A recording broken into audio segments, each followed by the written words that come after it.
دوستو، کیا آپ تصور بھی کر سکتے ہیں کہ لکڑی اور کپڑے سے بنی ہوئی ایک بے جان گڑیا انسانوں کی طرح زندہ ہو سکتی ہے؟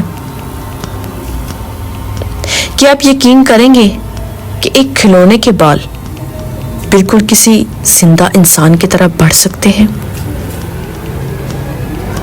آج ہم آپ کو بھارت کی ایک ایسے پراسرار مندر میں لے جا رہے ہیں جہاں موجود ایک گڑیا نے سائنس اور عقل سب کو شکست دے دی۔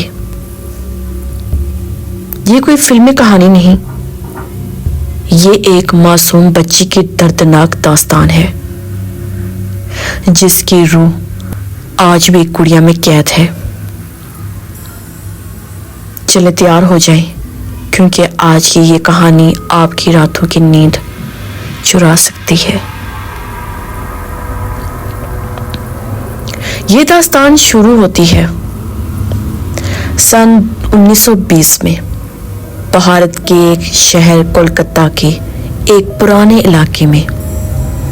وہاں ایک نوجوان لڑکا رمیش شرما بازار گیا تاکہ اپنے خاندان کے لیے تحفے خرید سکے۔